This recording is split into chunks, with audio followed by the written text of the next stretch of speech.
Scott here again on Flip That Script. And today I wanted to talk to you about a few different things related to once you've gone no contact. Here, what I'm going to be talking about could pretty much encompass the earlier stages of your no contact, and there are things that will kind of eventually resolve, and things relating to all this that you'll end up making decisions about. One is the issue of rumination or ruminating. I definitely experienced this, and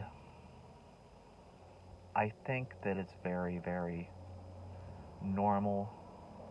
Of course, if it doesn't resolve, I would certainly suggest that you get some help with it. But I think upon breaking contact, that ruminating is very normal and to be expected, because, first of all, because of the injustice of abusive relationships. So it's going to be normal to ruminate about it. If you think about it, even within normal, healthy relationships, or even just when you have some kind of bad experience, it's very normal and natural to kind of turn that over in your mind and keep revisiting it. To me, it's kind of like your own, it's just part of your whole system telling you that something is wrong, the same way that emotions are like messages. To me, ruminating is kind of a message that something is very wrong. Everybody craves justice and to be treated with respect and dignity and fairly. So again, I think that it's very normal to ruminate. I think a lot of times that rumination will accompany and give rise to anger, or kind of vice versa, and anger will be connected to things that you're remembering, particularly painful incidences, and verbal exchanges, different things that they may have done to you, betraying you in certain ways, breaking confidences, and even just like I talked about in some of my own experience, ruminating about the lack of certain things that you would expect in relationships with family members that at least profess to love you. So I think ruminating, you will find, will start to resolve over time.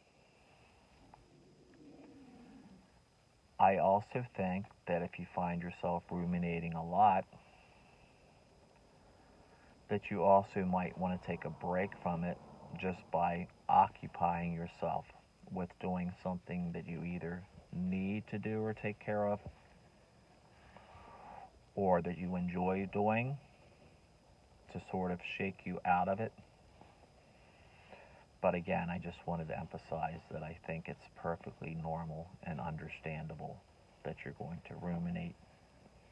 People ruminate over bad experiences. I certainly ruminated a lot about the last moment of my late wife's life because of how sudden and shocking that was. So it's can be kind of a PTSD thing also.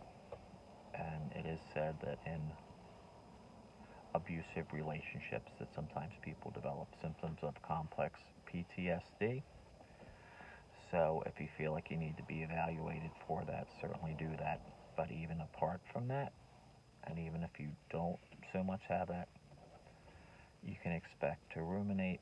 But again, I think it will resolve over time. If it doesn't, then get some kind of professional attention for it.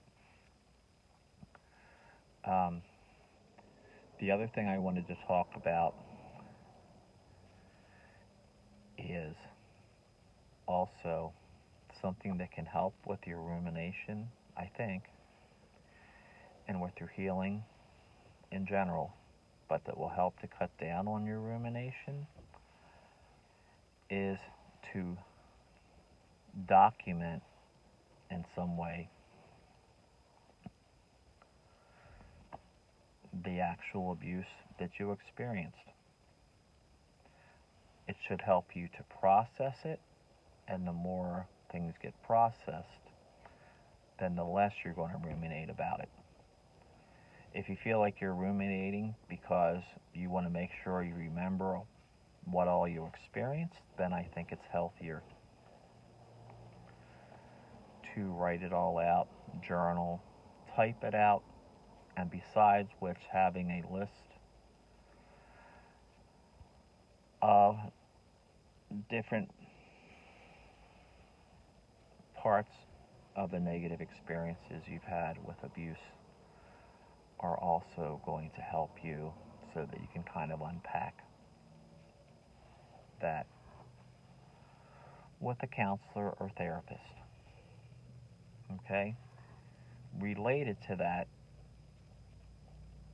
is also making a decision about whether you're going to expose the abuse and your abusive family members, obviously from watching my channel. I chose to do that, and I found it very therapeutic and very, very empowering.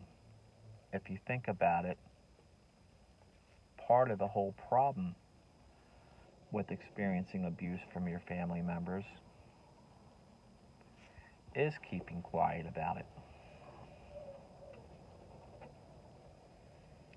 So it's something to think about. One thing to think about in conjunction with that is do realize that if you do decide to expose them in any kind of major way, like I did by writing an autobiography, by Facebook posts that I made, and then obviously by having this channel, not that I know that anyone's ever going to connect it to me that knows me. It's not something that I've advertised in any way on my Facebook page or anything. But if you do expose them,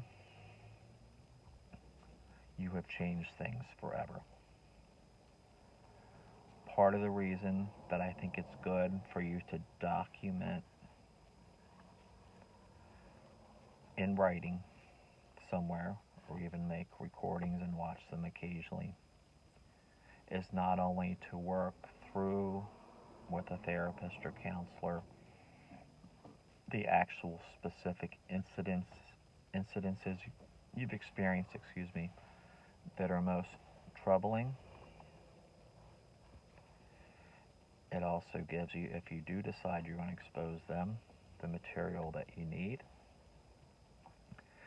One other important aspect of documenting all that, to my way of thinking, is without obsessing over it, but having it as something you can refer back to, let this list and this documentation serve as your reminder of why you went no contact. I think that's very important. I myself has experienced something that I've heard some other YouTube hosts talk about, which is when you get far enough down the line and you're no contact and you've done a lot of healing, it's easy to kind of start asking yourself, And I think it's largely because of how much better you feel when you've really worked through your anger, through your emotions, you've done some inner work, you've had the time and distance, is once you've not been exposed to abuse for a long time, because a lot of the emotional sting is hopefully out of it by you doing the work that you need to, by not pushing it aside or brushing it aside, or just simply powering through your no contact, but actually working through your pain and your grief, your sadness, your hurt, your disappointment. Um, when you do that, it will start to make you wonder to yourself, was it really that bad? Am I exaggerating? Am I making any of this up? Am I misremembering? Which is probably maybe a remnant of their attempts to gaslight you in the past, however effective those may or may not have been. Abusive people definitely want to plant seeds of self-doubt in your perception and gaslighting you. So, again, I think you can help your ruminations, which I think are normal, to kind of resolve by documenting things. I think that there's nothing wrong with exposing the abuse. But again, keep in mind that I think it will very realistically change things forever. I wanted to throw something else into because it's kind of related to exposure. Is I don't have this kind of situation, but I do understand in a lot of cases people might have to deal with the disagreement and lack of support, perhaps, from other family members and relatives, even ones that are relatively healthy. I'm sure that that must be very complicated to deal with.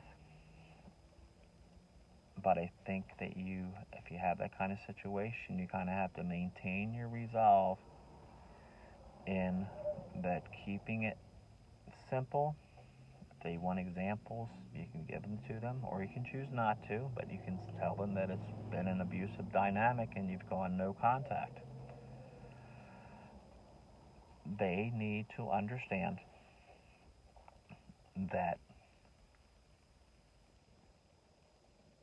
your relationship or lack of a relationship with anybody else in any situation, in this case with toxic, abusive, narcissistic family members that you've gone no contact with, no one is really to intrude in that relationship or try to sway or dissuade you from your decision. Hopefully that will not have too detrimental of an effect on your relationship with other healthy family members who may not support you in your decision. Unfortunately, there could be some collateral damage there, but again, I'm very sorry if that's the case. Remember why you're doing this. And the other thing I wanted to talk about is keeping your resolve about your no contact decision. This is why it's good to refer back to your documentation about the different experiences of abuse that you had. And I think The best way to look at it, because this really is, you're recovering from something. Just like people that recover from alcoholism or substance abuse, I think the same very well known um, motto kind of applies. You're taking it one day at a time. Remember that part of the reason you went no contact is not only because of the painful experiences of abuse that you had, but that your toxic, abusive family members cannot be reasoned with. You already know this. You've experienced it. So when you're going through your grief, you're ruminating, you might feel some strong feelings that make you really feel like you want to pick up that phone or go give them a piece of your mind. Don't give in to the temptation. All it's going to do is invite the same drama and chaos and failing to be understood or heard. Again, that's all that it's going to do. It might seem a little overwhelming to think about hanging in there through this. Again, that's why I tell you to think about one day at a time. I don't feel like it's one day at a time for me anymore, but I'm also reaching the 3-year mark, minus that period of time that my father reached out, quote unquote, 2 times over 8 or 9 month period, and then that failed counseling session. So for the most part, with that kind of caveat, it's going on 3 years. But I definitely went through a long period of time, one day at a time. Think of it maybe early on in each day if you drink coffee or something like that. Even as you're starting to heal. But, from day one, you got to just make one goal on your list every single day is simply to resist breaking the no contact. If you take it one day at a time like that, that's kind of how you get through till you get to the place where it kind of starts to be easier and easier as more months and then years, unfortunately, that we've had to make this decision, that it will get easier. But again, just take it one day at a time, and your goal for each day is today. If I start to have feelings that make me want to pick up that phone or go visit them or drop another letter in the mail or try to resolve this unresolvable situation, whenever you have those feelings and all that, wait for them to pass. I hate when people use the tell people to be strong, but I think in this case I'm going to have to tell you, be strong, resist, maybe get yourself involved in something else that you need to do or that you would enjoy doing, and the days and the weeks and the months and then eventually the years will pass, and the more time passes, if you start to have any of those feelings like, was it really that bad? Always keep that documentation, even if you just start to look at it once in a while or every few months. But again, what I urge you to do is just make each day, however you're coming along with your healing, no matter how much your feelings are going up and down and you're going through anger, regardless of your whole process of healing and grieving, again, you will never regret as more and more time goes by that each and every day you made it your single-minded goal for the day when it comes to all this, not for your life, but when it comes to all these issues and what you've experienced, again, make your goal, which you will achieve one day at a time, that you're not going to break your no contact because you're in it for the long haul. You deserve to be free of abuse. And you have sadly learned that they just have abusive personalities. And also keep in mind, regardless of if your situation ends up being like mine and you expose them or not, they will be so incredibly offended by you going no contact for a long time to begin with that that should be another reason that you never break your commitment to no contact.